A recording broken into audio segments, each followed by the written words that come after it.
एक खिलौना था। जवाहर भाई ले जाए। लगता है मेरे यहाँ रहने से आप लोगों को बहुत सहमत होगी। ये कैसी बातें करें जवाहर भाई, आपके यहाँ रहने से तो हमें बहुत हौसला और सहारा मिला है। वो तो ठीक है भाभी, लेकिन ये मेरी बार बार चाय मांगने की आदत, भाई घर पे तो नाजिया बिल्कुल चाय नहीं देती थी, और यहाँ आप लोग मेहमान समझ के मुझे मना नहीं करते। इसका मतलब तो ये हुआ ना कि नाजिया भाभी आपकी सेहत का बहुत ख्याल रखती हैं। वैसे भी ज्यादा चाय पीना सेहत के लिए नुकसानदेह है। नदीम को मैंने घर के लिए नोटिस भिजवा दिया है, इंशाल्लाह बहुत जल्द वो घर आप लोगों का हो जाएगा। क्या नोटिस? जवाहर भाई ये मुझे बिल्कुल अच्छा नहीं लग रहा। यकीन मानिए मेरा दिल बिल्कुल नहीं मान रहा इस बात के लिए। क्या सोचेगा नदीम हमारे बारे में? और नाजिया भाभी तो ये सोचेंगी ना कि मैंने ये सब कुछ करने को आपको कहा है। क्या हो गया है भाभी? नदीम ने एक बार भी आप लोगों के बारे में नहीं सोचा, अपने माँ बाप के बारे में नहीं सोचा। उसकी एक गलती से कितने लोग डिस्टर्ब हो गए, आप लोगों की जिंदगी बदल के रख दी। इतना बड़ा तूफान आया कि आप लोग दर बदर हो गए। उससे घर तो क्या, पूरी कंपनी लेकर हया और सहरिश के नाम कर देनी चाहिए। ये तो सिर्फ एक घर है। जी चाहता है कि उसको मैं बद्दुआ दूं। नहीं भाई साहब, ऐसी बुरी बातें मुंह से मत निकालें। माँ बाप की बद्दुआएं तो अर्श तक हिला देती हैं, और औलाद के लिए बद्दुआएं नहीं दुआएं की जाती हैं। उनके लिए दुआ करें कि अल्लाह ताला उन्हें अक्ल दे, समझ दे। आइंदा मैं आपके मुंह से इस तरह की बातें मत सुनूं। मेरे लिए तो यही बहुत है कि आप मेरी दोनों बेटियों की शादियां करा रहे, वरना मैं तो बिल्कुल अकेली डरी हुई थी उनके रिश्ते कराते हुए। यही आपका एहसान मेरे ऊपर बहुत बड़ा है। हाँ बिल्कुल परेशान ना हो, इंशाल्लाह सब ठीक हो जाएगा।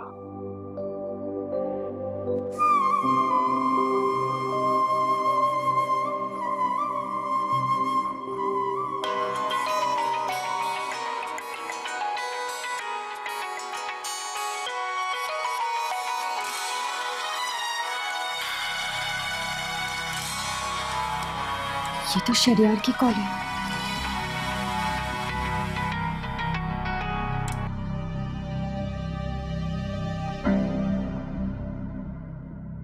हेलो,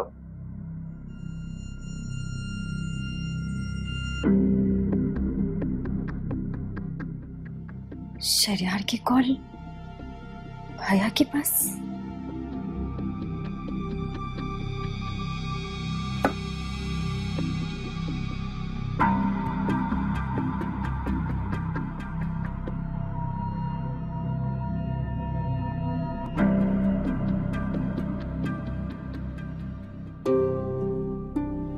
ये शरियार की कॉल थी?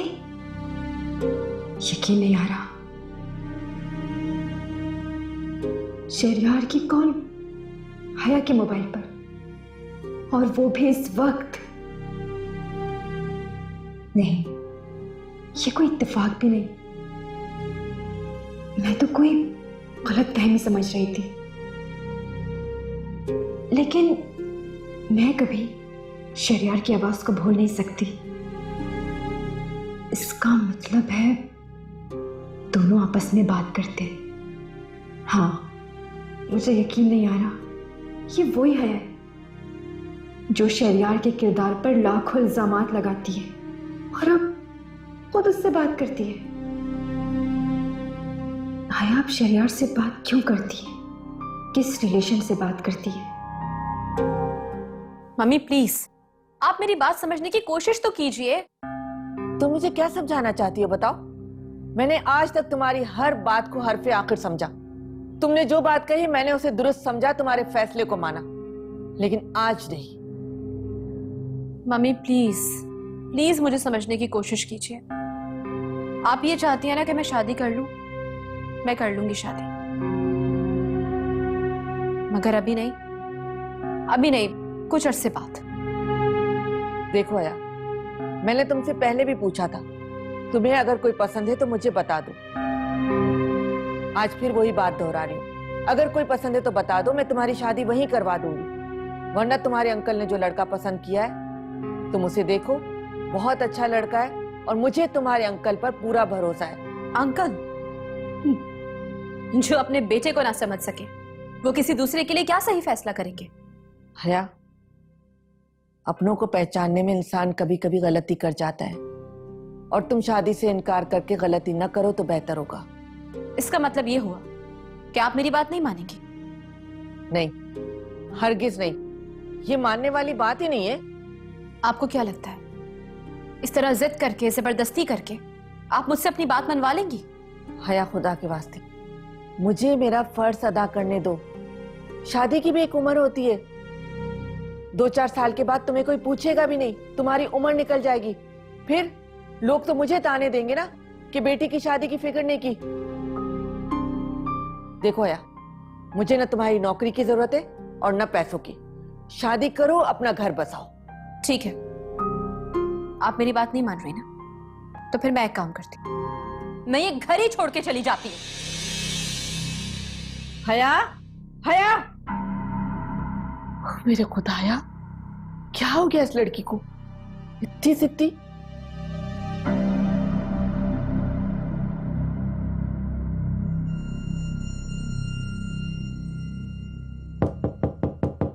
कौन?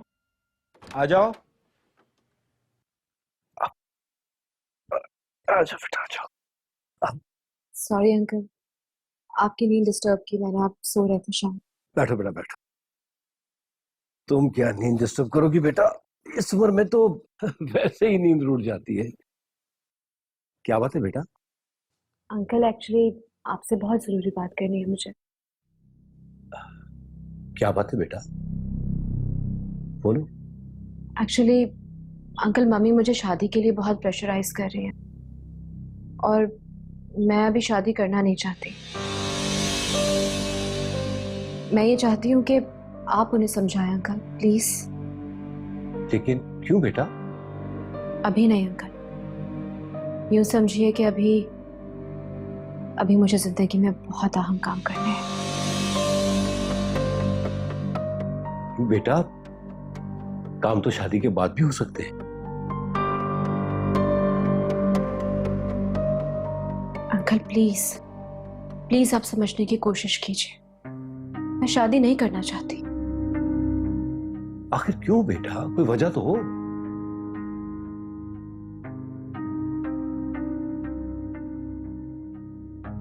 अंकल, मेरी किस्मत में जो लिखा था ना, वो हो गया। अब मैं शादी नहीं करना चाहती। प्लीज अंकल, आप समझाइए मम्मी को। बेटा, जो हुआ सो हुआ, उसकी इतनी बड़ी सजा मत दो हमें। हम तुम्हारी शादी धूमधाम से करेंगे और मैं अपनी बेटी के लिए नदीम से भी अच्छा लड़का ढूंढूंगा।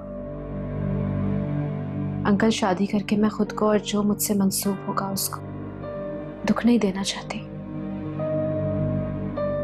धूमधाम से उदासियां खुशियों में तब्दील नहीं होती अंकल। खुशियों का ताल्लुक तो दिल से होता है, बैंड बाजे से नहीं। बेटा, अगर तुम्हें कोई अच्छा लगता है तो हमें बता दो, हम तुम्हारी शादी उससे करवा देंगे। जहां तक नदीम का सवाल है बेटा, वो तुम्हारे काबिल ही नहीं था।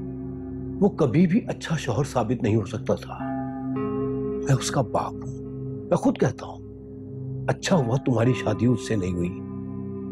वो कभी भी किसी को खुशी नहीं दे सकता। बेहिस है वो। जिससे पसंद की शादी की, वो अपने माँ बाप के घर बैठी रो रही है। अपनी अपनी किस्मत की बात होती है अंकल। बहरहाल, मेरी आपसे रिक्वेस्ट है, प्लीज अभी आप ये रिश्ते की बात को रहने दीजिए। अंकल, जब मेरा दिल ही नहीं मानता तो मैं कैसे कर लूं शादी? ठीक है, तो फिर मेरी एक शर्त है। वो क्या? आज के बाद तुम कभी ये नहीं कहोगी कि तुम शादी नहीं करोगी। तुम्हारे पास वक्त है, सोचो। और बेटा, अगर कोई तुम्हें अच्छा लगता है तो मैं बता दूं, हम तुम्हारी खुशी में खुश हैं बेटा। जी uncle, thanks for understanding. Good night. Good night.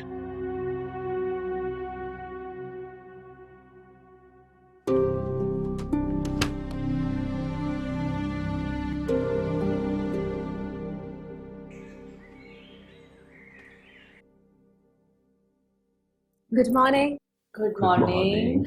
Mummy मैं ऑफिस जा रही हूँ। आप बेटा कौन सा ऑफिस में काम करती हो तुम? टैप्स जी। हया, तुम ऑफिस जा रही हो? तुम भूल गई रात को मैंने तुमसे क्या कहा था? अब भाभी, इसे ऑफिस जाने दें। रात मेरी बेटी ने अपने दिल की बात मुझसे शेयर कर ली है। आपसे? अच्छा, नाश्ता तो कर लो। मम्मी ऑलरेडी बहुत लेट हो गई हूँ। I'll have something in office. The office. ठीक है बेटा, तुम जाओ, लेकिन शाम को जल्दी आ जाएगा। भाभी परेशान हो जाती है तुम्हारे लिए। जी जी अंकल, बिल्कुल। लेकिन फिर कुछ खा लेना याद से। जी जी फॉर श्योर। जब्बार भाई, आपकी हया से क्या बात हुई है? हाँ, रात को बात हुई थी मेरी। हया अभी ज़हनी तौर पे शादी के लिए तैयार नहीं है। लेकिन जब्बार भाई, ऐसा कब तक चलेगा? एक ना एक दिन तो उसे सामना करना पड़ेगा ना। भाभी, ये जबरदस्ती के सौदे नहीं होते। हया की रजामंदी भी तो जरूरी है। और फिर हम जवान बच्ची पर कैसे जोर जबरदस्ती करके अपना फैसला मुसलत कर सकते हैं? आप परेशान ना हो, वो शादी जरूर करेगी, लेकिन अभी नहीं। मैं जानती हूँ हया शादी क्यों नहीं करना चाहती। तुम चुप करो। तुम्हें कितनी दफा समझाया है कि जब बड़े बात कर रहे हो तो बीच में नहीं बोलते। चुपचाप करके नाश्ता करो। मम्मी आप मेरी बात तो सुनिए। आप मेरी बात सुनेंगे तो आपको समझ में आएगा ना कि मैं सच कह रही हूँ कि झूठ। तुम्हारे सारे सच मुझे अच्छी तरह से पता है, बस चुप हो जाओ। ऐसी क्या बात है सहज बेटा? कोई बात नहीं जब्बार भाई, आपको अभी इसकी आदत का पता नहीं। छोटी छोटी बातों को बहुत बड़ा बना लेती है ये। सैरिश, बेटा, देख लिया ना आपने, कितनी जिद्दी लड़की है ये। ख्वामखा हया के ऊपर इल्जाम लगाती रहती है। पता नहीं किस किस्म की बहन है ये। दिल एक खिलौना था, खिलौना था। जी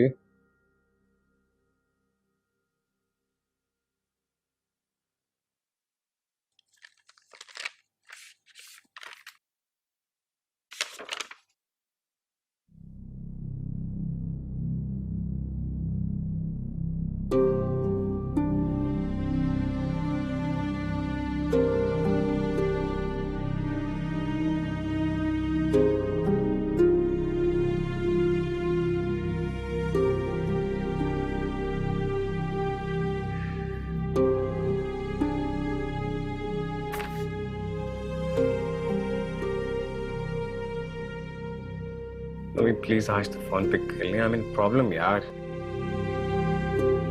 हेलो मम्मी, ये भला क्या तरीका हुआ? नाराजगी अपनी जगह, लेकिन बंदा कॉल तो रिसीव कर लेता है। तुम्हें अच्छा नहीं लगा ना बेटा, बुरा लगा।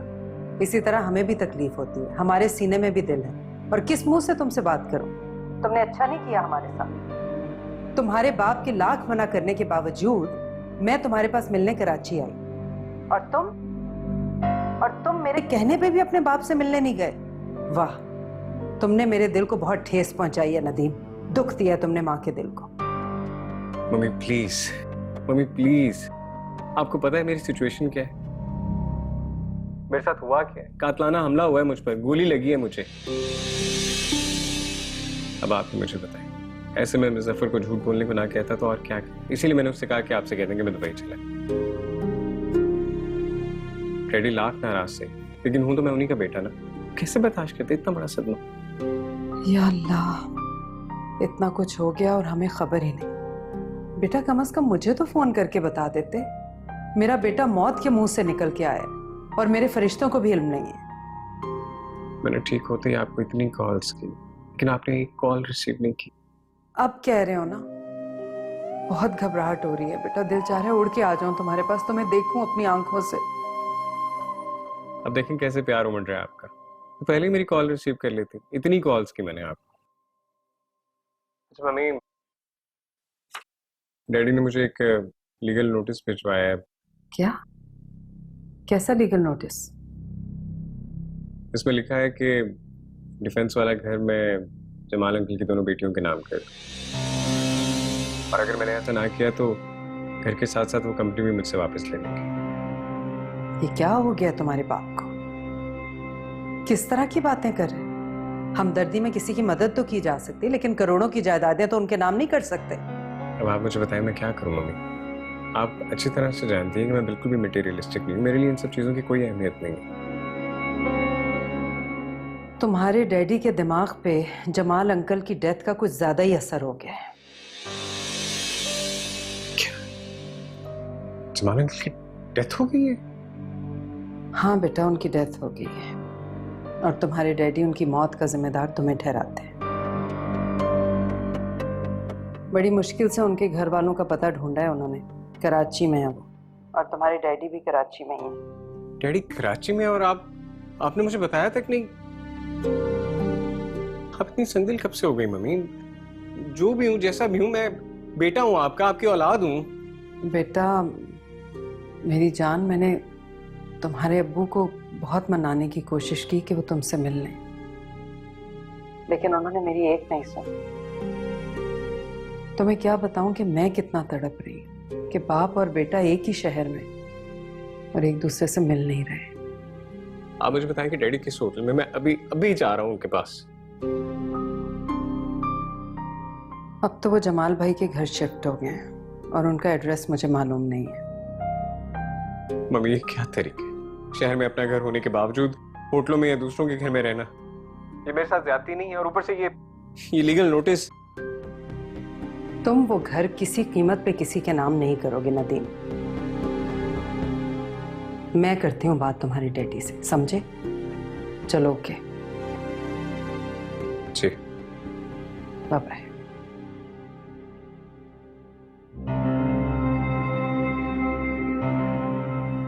Legal notice.